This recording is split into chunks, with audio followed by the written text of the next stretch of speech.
Секој кој на било каков начин е поврзан со случајот за дискотеката Пулс во Кочани треба да биде изведен пред лицето на правдата. Истакна денеска премиерот Христијан Мицкоски одговарајќи на новинарско прашање по сторијата на ИРЛ во која се тврди дека имало вмешаност на даночни инспектори во случајот со пожарот во Пулс, а кои не се опфатени со обвинението. Истовремено Мицкоски посочи дека не е задоволен од работата на обвинителството. Разбира дека случајот го води обвинителството, јавниот државен обвинител Коцевски, таму видовте и вие изминатиот период 12 обвинители беа тие кои што работеа на овој случај. Ако е прашањето дали сум задоволен од работата на обвинителството, мојот одговор ќе биде не сум задоволен. И токму тоа беше причината зошто поддржавме во парламентот смена на Коцевски.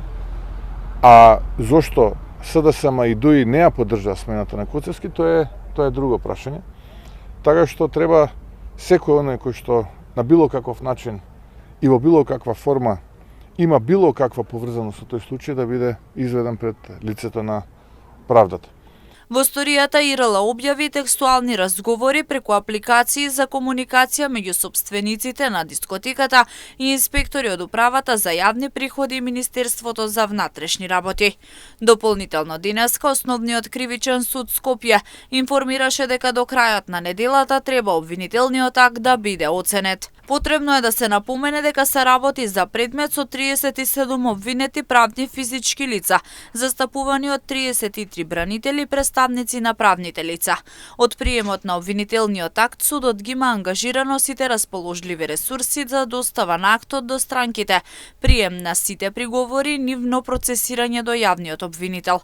За жал, во текот на изминатите неколку месеци, доставата кај дел од адвокатите и представниците на правните лица не можеше да се реализира на време, односно и покрај најавите од судот дека актот ќе им биде доставен директно во нивните канцеларии заради поголема ефикасност во постапувањето, истите беа отсутни.